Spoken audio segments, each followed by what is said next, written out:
Bonjour. L'énoncé d'aujourd'hui est tiré du sujet MINPON 2014 PSI Math 1. Quoique le thème est relativement classique et que ça ne m'étonnerait pas du tout qu'il se soit retrouvé, que ce morceau d'exercice se retrouve dans d'autres sujets évidemment. Alors, l'énoncé. Soit E un espace vectoriel de dimension finie. Soit P un projecteur de E. Autrement dit, un endomorphisme de E, une application linéaire de E dans E si vous voulez, et qui vérifie, une application linéaire dans E qui vérifie P rond P égale P. Voilà, donc ça, oui, j'ai oublié d'annoncer juste avant, si vous n'avez pas vu les projecteurs, donc voilà, vous pouvez le faire du moment que vous avez la notion d'application linéaire bien en tête. Alors, et si vous avez vu les projecteurs, vous n'êtes pas très étonné par la question 1 qui est une propriété des projecteurs. Voilà. Montrez donc en question 1 que ker de P et im de P sont supplémentaires dans E, autrement dit que E est la somme directe de ker de P et de im de P. Puis en déduire que le rang de P est égal à la trace de P. Vous pouvez vous donner une vingtaine peut-être de minutes de réflexion et de recherche avant de regarder la correction. Et correction, du coup. Donc, comment montrer que E est la somme directe de ker de P et de im de P? Alors, je m'adresse normalement à un public qui a vu la notion de dimension à ce stade. Oui, parce que sinon, déjà, le rang d'une application linéaire, c'est la dimension de son image. Donc si vous ne savez pas ce que c'est que... Enfin, si vous n'avez pas vu la notion de dimension, c'est compliqué déjà de comprendre l'énoncé, de comprendre ce que c'est que le rang. Donc, étant donné qu'on a vu la notion de dimension à ce stade de l'année, on va pouvoir s'en servir. Que nous dit le théorème du rang? Le théorème du rang, appliqué à l'application P,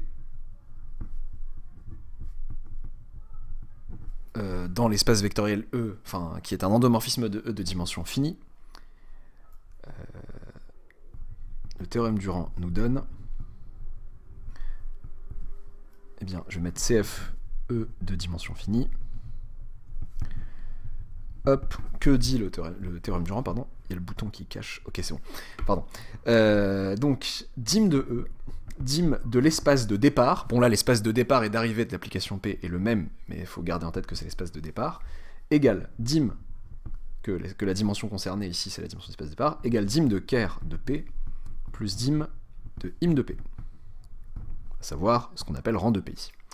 Ok, bon, c'est déjà cool parce que, avec ça, il suffit juste de montrer que ker de P inter im de P est réduit au vecteur nul, et on a fini, grâce à cette égalité de la dimension de E et de la somme des dimensions de ker de P et de im de P. Ok. Et quel que soit x appartenant à E, x appartient à ker de P inter im de P, qu'est-ce que ça implique?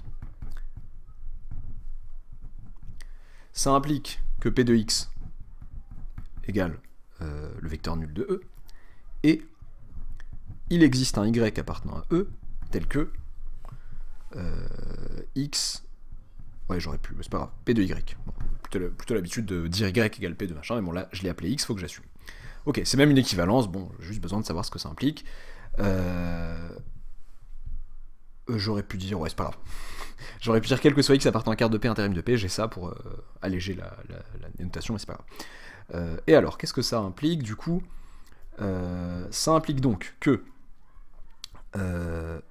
P de x égale 0, il existe un y appartenant à E tel que x égale P de y, et du coup, qu'est-ce que ça dit sur ce y? Ça dit donc que P de y, du coup, puisque x c'est P de y, égale 0. C'est-à-dire que P rond P de y égale 0. Oui, mais qu'est-ce qu'on sait sur P rond P? C'est P en fait. Donc ça veut dire que P de y égale 0. Ok, mais quel est l'intérêt de dire que P de y égale 0? Faut pas oublier qui est P de y. P de y, c'est x. Ok, donc x appartient à ker de P inter im de P implique en fait que x égale 0. Bon, réciproquement, bon, on le fait de temps en temps, ça, je sais pas, ça dépend des profs, mais pour devoir dire, bon là j'ai dit, si je veux être rigoureux, j'ai prouvé là que ker de P inter im de P était inclus dans le singleton vecteur nul. Ker de P inter im de P inclus dans le singleton vecteur nul de E, bien évidemment. Ok, réciproquement, enfin, réciproquement, enfin, l'inclusion réciproque, le singleton vecteur nul est inclus dans car de P intérim de P, car 0 appartient, donc le seul élément de ce singleton qui est 0 appartient à car de P intérim de P, et pourquoi donc par intersection de deux sous-espaces vectoriels de E. Donc, ceci est un sous-EV de E, ceci est un sous-EV de E, donc ceci est un sous-EV de E. L'intersection de deux sous-EV de E reste un sous-EV de E, contrairement à l'union de deux sous-espaces vectoriels. Je ne sais plus si j'ai fait une vidéo sur ça. Si c'est le cas, vous allez la voir en suggestion à l'écran, et si c'est pas le cas, vous allez la voir du tout. Alors, mais je crois me souvenir qu'il y a de grandes chances que oui, voilà. C'est pour ça que je le dis. Donc, ça c'est bon. Et donc, eh bien, ker de P, je prends vraiment mon temps pour un truc assez basique, intérim de P est réduit au vecteur nul. Avec cette info et cette info, nous avons enfin que E est la somme directe de ker de P et de im de P. Notre méthode consisterait... Alors, la question 1 est quand même faisable si on n'a pas vu la notion de dimension. À des élèves qui n'auraient pas encore vu la notion de dimension, j'aurais pu la poser donc en définissant ce que c'est qu'un projecteur, etc. Et on peut la faire en... Je crois même d'ailleurs que j'ai donné en colle à un moment où les élèves n'avaient pas encore tout à fait la notion de dimension, et on peut raisonner par analyse synthèse, en fait, pour montrer qu'il existe que pour tout x de E, il existe une et une unique décomposition de x en un vecteur de ker de P plus un vecteur de im de P. Ok, en déduire que rang de P égale trace de P. Bon, hop, est-ce que je peux faire semblant de souligner, histoire de... Hop, belle ligne droite. Hop, pardon. Je vous confisque la feuille un instant, la voici. Alors, en déduire que rang de P égale trace de P. Bon. La trace de P, qu'est-ce que c'est? Qu'est-ce que c'est que la trace d'une application linéaire, ou plus précisément d'un endomorphisme ici en dimension finie? Eh bien, la trace de P, c'est la trace de toute matrice représentant P dans n'importe quelle base de E. P en tant qu'application linéaire, en tant qu'endomorphisme plus précisément de E en dimension finie, de E de dimension finie, donc, en tant qu'un tel endomorphisme, P admet, P est représenté par une matrice dans chaque base de l'espace vectoriel E. Et chacune de ces matrices a une trace, ces traces sont les mêmes, ce qui fait que la trace est on dit que la trace est un invariant de similitude. Lorsque deux matrices sont semblables, elles ont même trace, réciproque fausse bien évidemment. Avoir la même trace pour deux matrices n'implique pas qu'elles sont semblables. Mais comme mais ça vient de là en fait, ça vient du fait que la trace d'une application d'un endomorphisme ici précisément, pardon, en dimension finie, eh bien, ce n'est autre que la trace de chacune de ces matrices dans n'importe laquelle des bases de E. Ok. Mais que faire avec ça? Peut-être choisir une base de E qui m'arrange. Une base de E qui m'arrange, ça voudrait dire quoi? Je viens de montrer que E se décomposait ainsi, enfin, que tout vecteur de E se décomposait ainsi de manière unique, en un vecteur de ker de P plus un vecteur de im de P. Peut-être s'agit-il de choisir une base, on dit souvent une base adaptée à cette décomposition. Comment choisir une base adaptée à cette décomposition? On va prendre une base de ker de P, une base de im de P, et nous savons, comme ces deux sous-espaces vectoriels sont supplémentaires dans E, que la concaténation de ces deux bases, la base obtenue en fait en prenant par exemple en commençant par les vecteurs de la base de ker de P et en continuant ensuite avec les vecteurs de la base de im de P, eh bien cette concaténation me donne une base de E. Et cette base de E peut-être sera-t-elle fort sympathique. Comment on va l'appeler? Une base de ker de P, soit E1. Donc E, on m'a dit qu'il était de dimension finie, on va dire qu'il est de dimension n. On va peut-être commencer par im de P, d'ailleurs, je fais ce que je veux. Soit E1, ER. Alors, une base de im de P. Tac. Hop, on va remettre ça en place, pardon, touc. De im de P, donc avec R qui n'est autre que le rang de P, la dimension de im de P.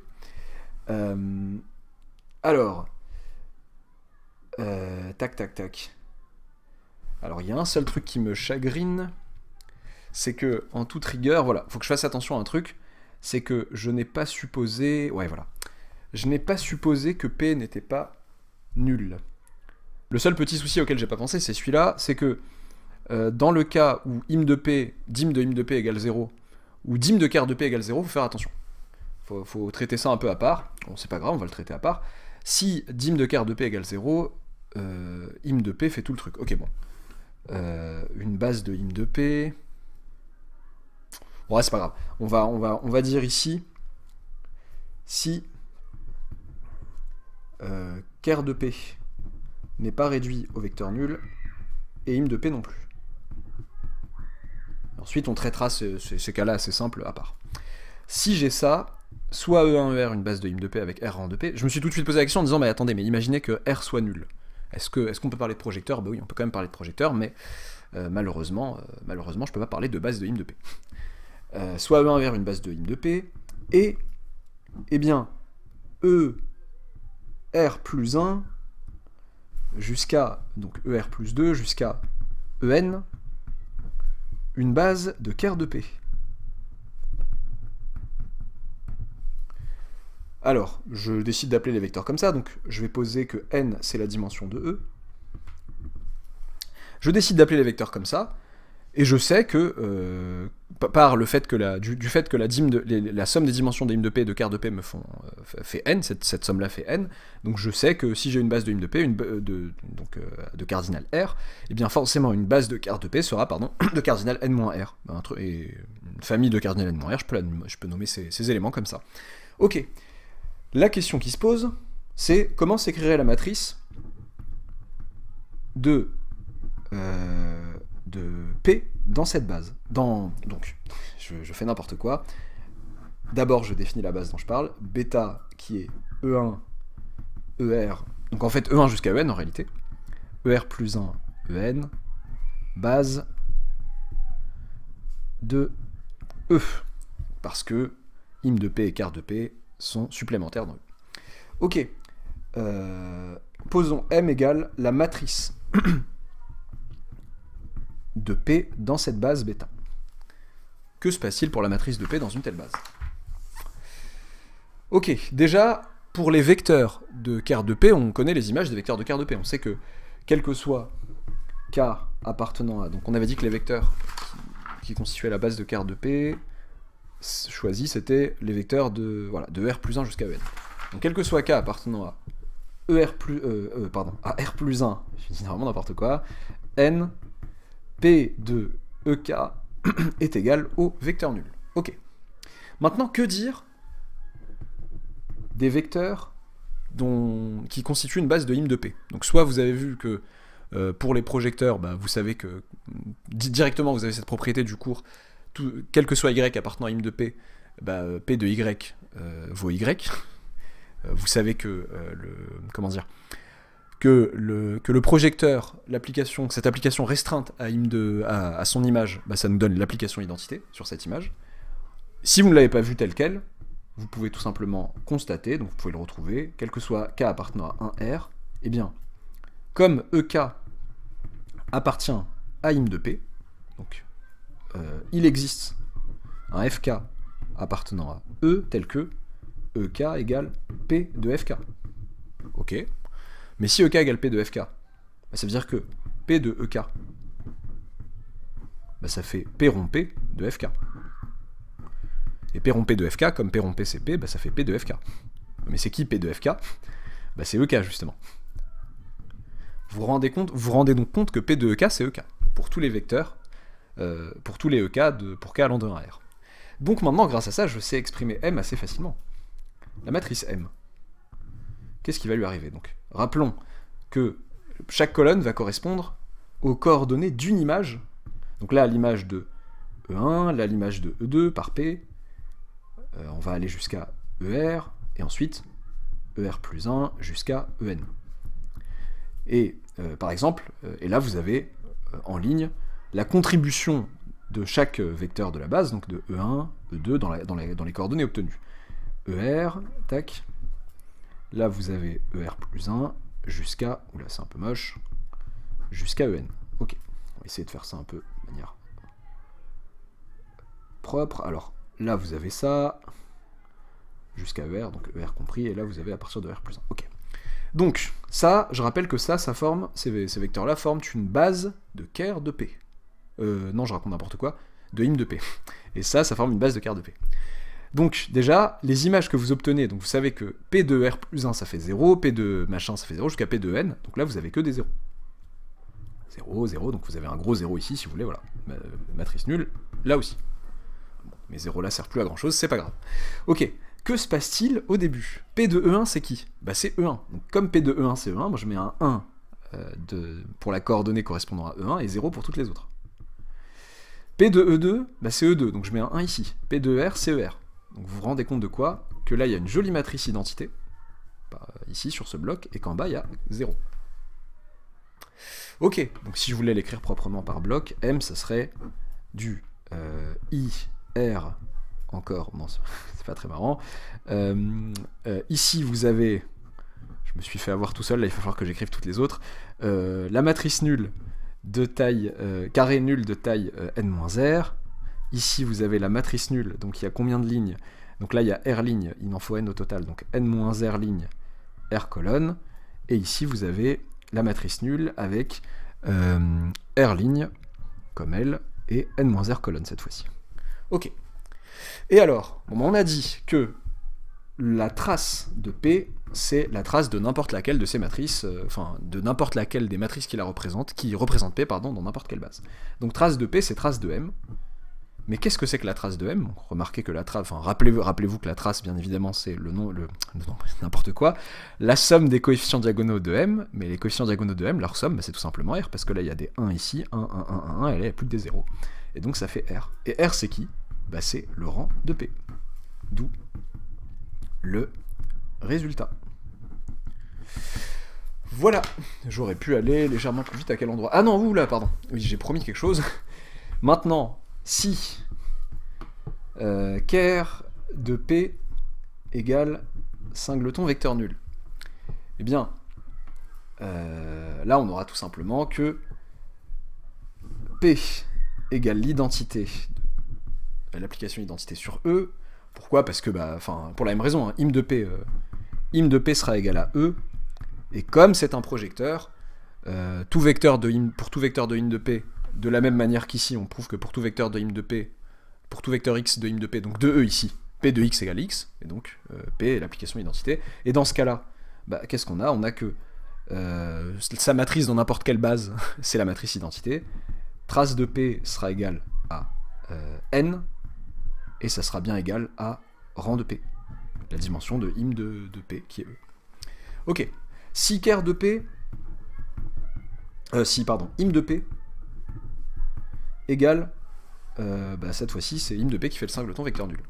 Bah, ça veut dire que ker de P égale E. Dans ce cas, P est l'endomorphisme nul de E. Ok, alors, et donc, bah, trace de P. Bah, la matrice qui représente P dans n'importe quelle base, bah, c'est tout simplement la matrice nulle. Sa trace, c'est 0, et c'est aussi le rang de P qui est la dimension de im de P. Conclusion, on a bien, dans tous les cas, avec les hypothèses de l'énoncé, avec un projecteur tel que défini ici, que le rang de P est égal à la trace de P. Voilà. Est-ce que j'ai oublié de dire quelque chose d'important? Je ne crois pas. Voilà, non, j'ai juste dit que j'ai une petite hésitation ici, oui, mais j'ai bien fait, je pense, de me souvenir qu'en fait, bah attention, je pouvais pas forcément parler d'une base de ker de P et d'une base de im de P, en tout cas pas dans les cas où ker de P est réduit au vecteur nul, ou im de P est réduit au vecteur nul. A bientôt pour une nouvelle vidéo.